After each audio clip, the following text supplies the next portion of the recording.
Neste mês de março, estamos dando início à nossa jornada de oração. Ajoelhar e orar, essa será minha rotina.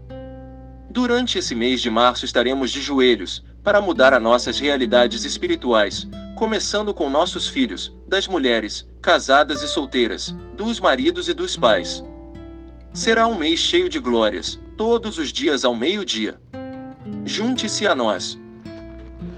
Shalom, meus irmãos, eu estou feliz com o que Deus anda fazendo conosco e sei que Ele tem feito coisas extraordinárias e sei que Ele vai continuar fazendo porque Ele é bom e porque a sua misericórdia dura para sempre. Hoje, irmãos, nós vamos aprender o antes e o depois do casamento. Por quê? Por que esse tema assim tão sugestivo?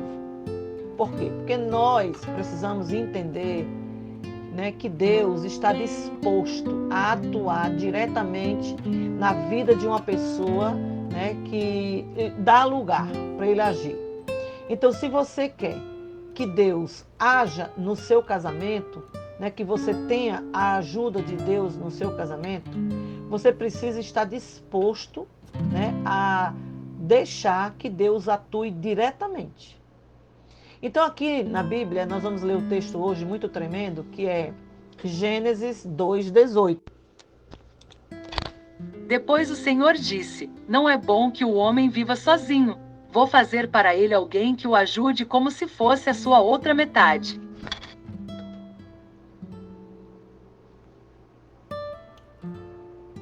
Aleluia, glória a Deus, bendito seja o teu nome. Então, irmãos, aqui nós já compreendemos que a vontade de Deus é que o homem, né, não viva só. Então, o casamento, ele foi uma instituição criada por Deus, porque Deus viu uma necessidade no homem. Ele olhou para Adão e viu que Adão deu nome para os animais, deu nome para as frutas, deu nome para as folhas, enfim, ele trabalhava ali, né, cuidava do jardim. Mas Deus observou que ele, né, precisava de algo mais do que só isso. E Deus disse que não era bom ele estar só e deu para ele uma auxiliadora, né, uma mulher idônea para estar ajudando ele na sua missão.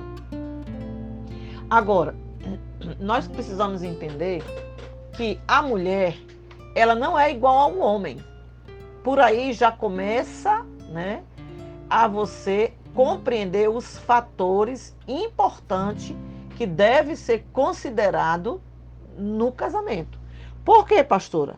Porque um dos fatores importantes que deve ser considerado no casamento, irmãos, é exatamente isso, diferença.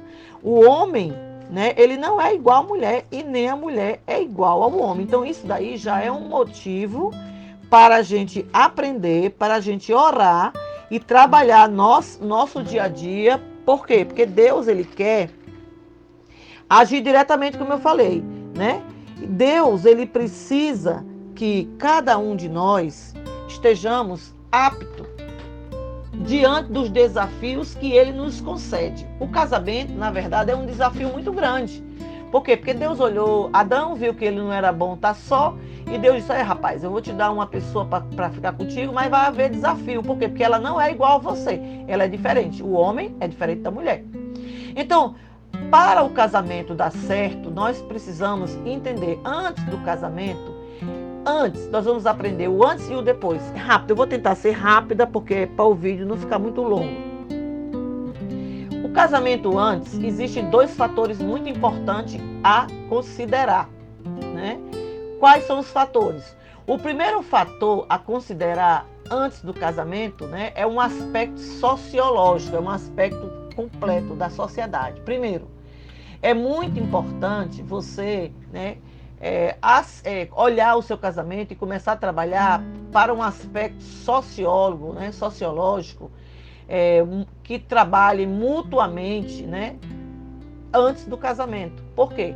Porque, por exemplo, qual seria um aspecto sociólogo que teria que ser observado antes do casamento? A formação religiosa da pessoa que você vai casar, ou que você casou. Por quê? Porque o índice de divórcio é 5 vezes maior nos casamentos místicos. Por quê? Porque a formação religiosa, ela vai, né, estar dentro daquela casa, confrontando diariamente um e outro. Por quê? Porque cada um, eles vão seguir as suas religiões individuais. Eles não vão compactuar e não vão aceitar um com o outro. Daí começa as impossibilidades, né, de paz no casamento.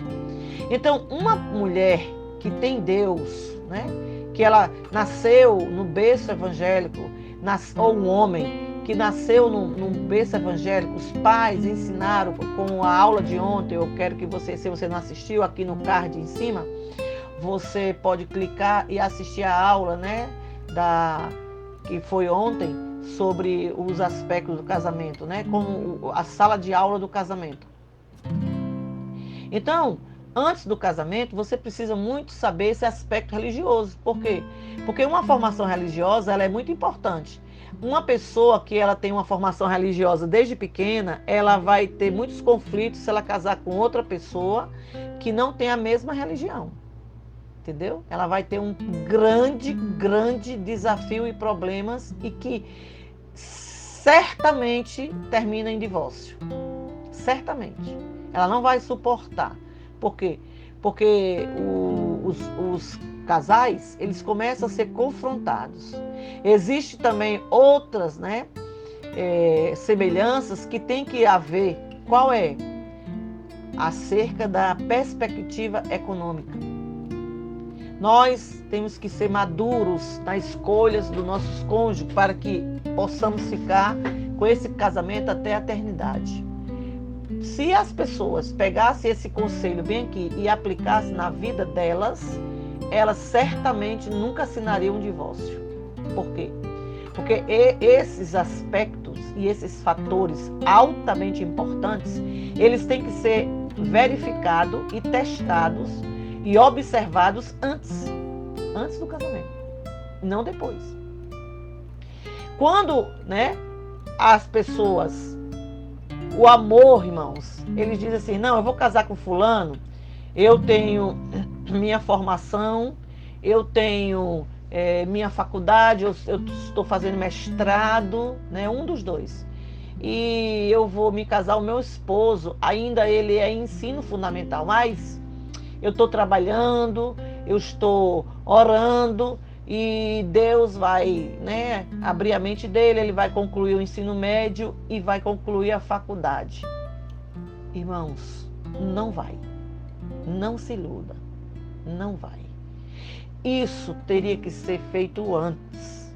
Depois ele não vai. Isso aí é tão certo, irmão.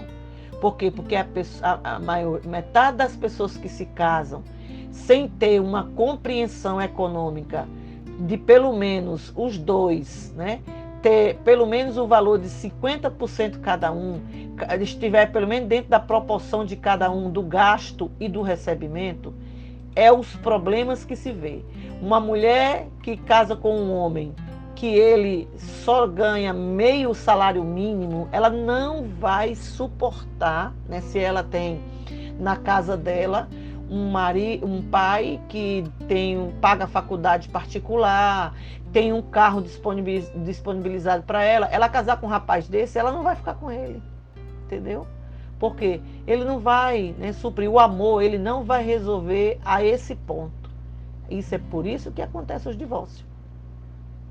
Porque quando vai o casamento, começa, né, ali o laboratório. Lembra? Nós aprendemos tudo antes para quando entrarmos a gente ir para o laboratório, que é o quê? Momento de aprendizado e de experimento. Então você já tem que ir preparado para essas provas, para que você não desista do seu casamento. Então se você casou já e não fez essas coisas, né, essas análises, você está sofrendo hoje, a culpa é disso. Porque, olha só, quando as pessoas elas têm a mesma, né, formação semelhante, ou seja, eles têm a mesma religião, eles têm a mesma perspectiva econômica, eles estão no mesmo padrão financeiro, ali eles têm uma formação cultural semelhante, irmãos. Eles promovem um diálogo animado e edificante. Por quê? Porque eles são semelhantes. Aumenta a autoestima e a realização de ambos. Por quê? Porque os dois eles estão no mesmo patamar. Eles estão na mesma semelhança. Dão soluções sensatas aos problemas da vida. Eles têm como resultado os parentes, né? Que são ali mais satisfeitos. Agora, quando, irmão, a diferença está, né? Não só no religioso, como no econômico, mas também na idade, torna muito difícil a convivência. Por quê? Porque a idade, por exemplo, quando uma pessoa casa, né, com a diferença de 7, de 10, de 15 e de 20 anos, de um para o outro, a convivência ela é cruel. Por quê? Porque pensamentos e critérios eles são diferentes. Gostos e sonhos são padrões diferentes.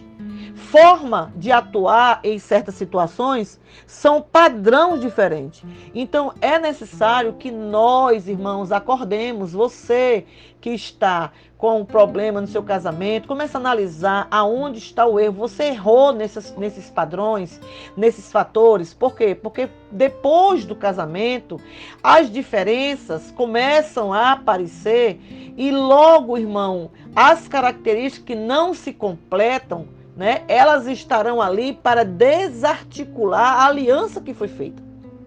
Quando as características elas se completam, né, as pessoas elas são atraídas, mesmo que as características emocional delas sejam diferentes. Por exemplo, um é introvertido, a outra é extrovertida. Os dois vão dar certo porque os polos diferentes se atraem. Uma pessoa fala demais, a outra pessoa mais tranquila, elas vão dar certo. Por quê? Porque ali há uma estrutura emocional.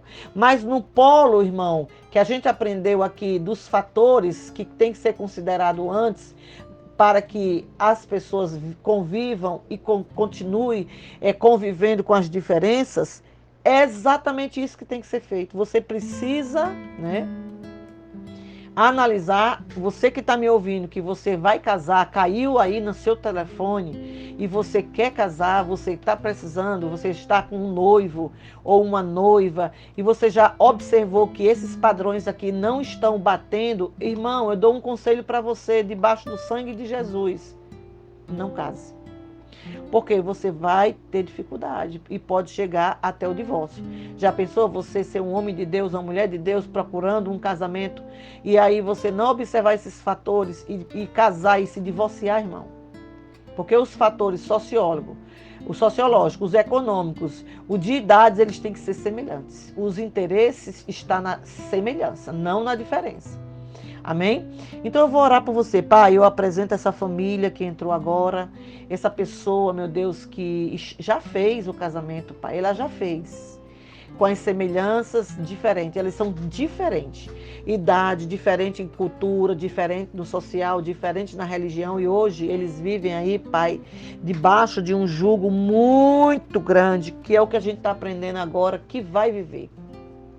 Mas eu te peço, Pai, dá sabedoria para essa pessoa, para que ela possa contornar com entendimento, com sabedoria, para que o cônjuge que não está na tua presença, ela consiga, com muita capacidade do Senhor, muita inteligência do Senhor, trazê-lo para cá, para que eles possam agora, a partir mesmo após o casamento, eles possam, meu Deus, comungar das semelhanças, para que eles vivam em alegria do Espírito Santo. É isso que eu profetizo na tua vida, meu irmão.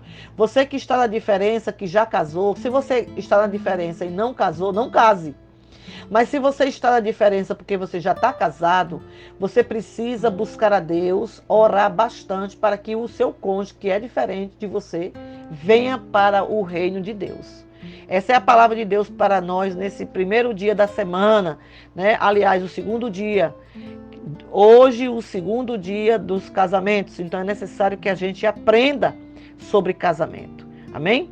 Deus abençoe a tua vida, Deus abençoe a tua casa, Deus abençoe a tua família. Shalom.